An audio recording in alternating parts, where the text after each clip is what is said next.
Hi friends, आज हम पढ़ेंगे सर्कल चैप्टर। तो चलिए शुरू करते हैं। देखो, अब इस सर्कल वाले चैप्टर में हम क्या पढ़ने वाले हैं। सबसे पहले तो हम कुछ टर्म्स के बारे में पढ़ेंगे।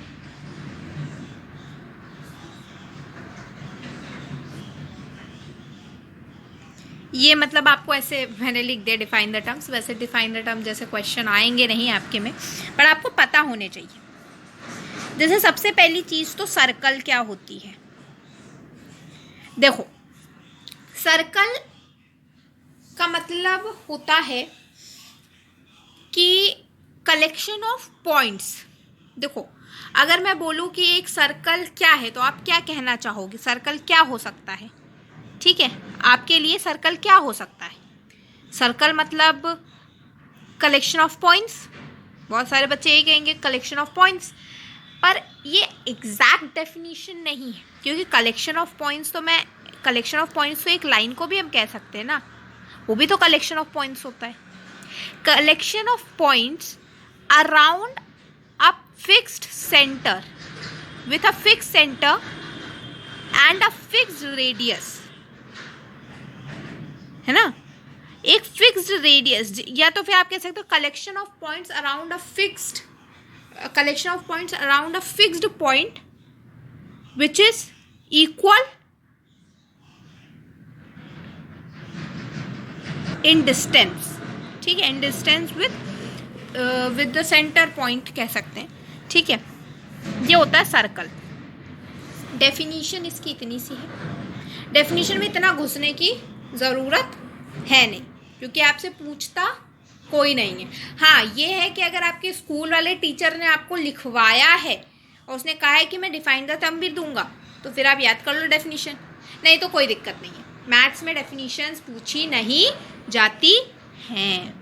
एक्सियम, पोस्टुलेट, यूक्लिड वाले ज़रूर याद कर लेना, वो पूछने के बहुत ज़्यादा चांसेस हैं, पर ये आपसे कोई नहीं पूछेगा। पर फिर भी डिपेंडिंग अपॉन द स्कूल जाने भाई, टीचर जाने आपका, आप उनसे पूछ सकते हो आप भाई डिफाइन द टर्म दोगे या नहीं। देंगे तो याद कर लो, नहीं देंगे तो मत याद करो, सिर्फ समझो। दूसरी चीज़, अब ये बात आती है कि फिक्स्ड पॉइंट क्या है।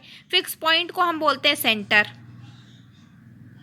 ठीक है, अब ये फिक्स्ड डिस्टेंस क्या है, ये होती है आपकी रेडियस। ठीक है, समझे। ये दो चीज़ें पहले तो समझ लो ध्यान से, एकदम बढ़िया दिमाग में से बैठा लो कि हाँ भाई ये सारी चीज़ें होती हैं। फिर डायामीटर क्या होता है, फिर आता है डायामीटर क्या होता है। डायामीटर क्या होता है, diameter is 2r, double of the radius. Diameter double of the radius होता है, हमें ये भी पता चल गया। अब आप ये सोचो, डायामीटर हो गया, रेडियस हो गया, सेंटर हो गया, अब क्या बचा तो गया सर्कल में। और क्या चीज़ होती है सर्कल में भी, बहुत सारी चीज़ होती हैं।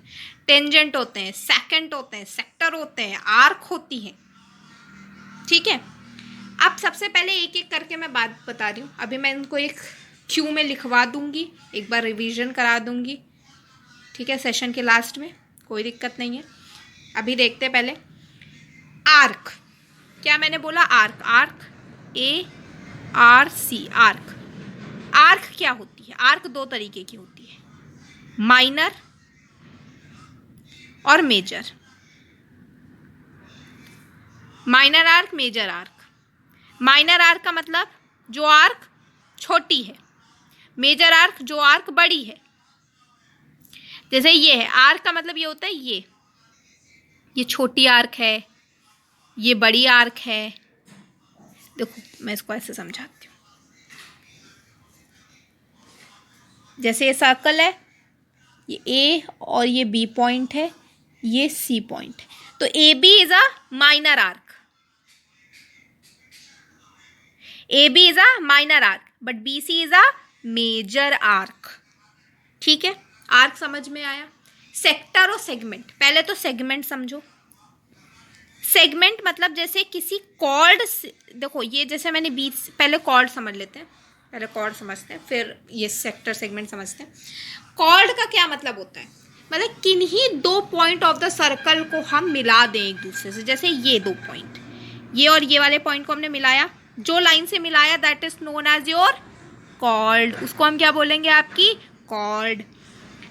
जब कोई एक कॉर्ड से जो दो पार्ट्स बनते हैं उन्हें हम सेगमेंट बोलते हैं। क्या कहते हैं उनको, हम सेगमेंट बोलते हैं। जब किसी रेडियस से, किन्हीं दो रेडियस से अगर कोई बनता है तो उसको सेक्टर बोलते हैं। जैसे ये मेजर सेक्टर है, ये माइनर सेक्टर है, ये माइनर सेगमेंट है, ये मेजर सेगमेंट है। समझे? सेक्टर, सेगमेंट, आर्क समझ में आई, कॉर्ड समझ में आई, आ गई समझ में, डायमीटर समझ में आ गया। अब सेगमेंट तो समझा दिया, सेक्टर और टेंजेंट, सेकेंट और टेंजेंट, ये दो चीजें समझते हैं। वैसे तो ये आपको अच्छे से क्लास 10th में पढ़ा दिया जाएगा, बहुत अच्छे समझ में भी आ जाएगा, इस पे कुछ थ्योरम्स भी होंगी।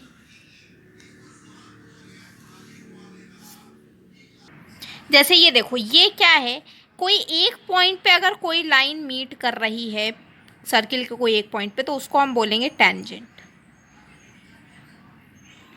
और अगर कोई दो लाइन को ऐसे काटती हुई जा रही है, जैसे ये एक दो पॉइंट पे काटती हुई जाएगी, इसको हम बोलेंगे सेकेंट। अगेन टेंजेंट सेकेंट में अंतर समझ में आ रहा है, कॉर्ड और सेकेंट में अंतर है। कॉर्ड जो है इस तरह बाहर नहीं निकली रहती है दोनों साइड पे, सेकेंड बाहर निकली हुई होती है, ये ध्यान में रख लेना, ठीक है। अब दो चार चीजें और है, कॉन्सेंट्रिक सर्कल, कॉन्ग्रुएंट आर्क और कॉन्साइलिक सर्कल और साइक्लिक क्वाड्रिलेटरल, ये चार चीजें और मेरे को बतानी है। देखो, सबसे पहले तो कॉन्सेंट्रिक सर्कल के बारे में बात करते हैं।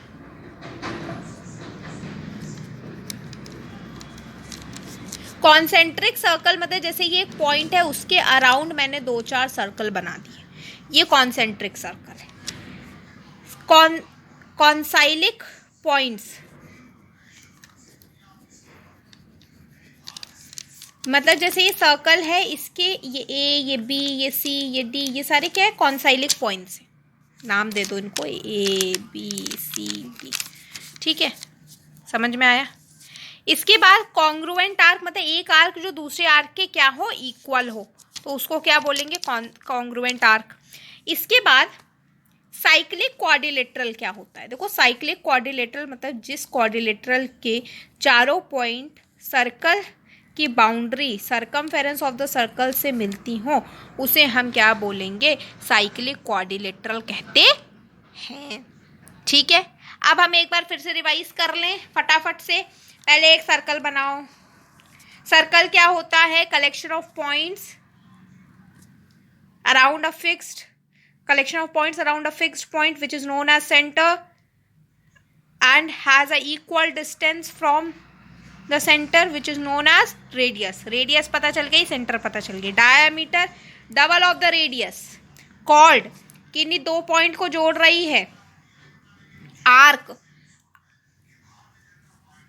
आर्क क्या होती है, ये आर्क है, ये एक आर्क है, ये जो अंदर एरिया है इसको सेगमेंट कहेंगे। अगर रेडियस से कोई एरिया ऐसे बनाया गया है उसको हम क्या बोलेंगे, सेक्टर कहेंगे, ठीक है। आर्क समझ में आ गया, कॉन्ग्रुएंट आर्क भी समझ में आ गई होगी।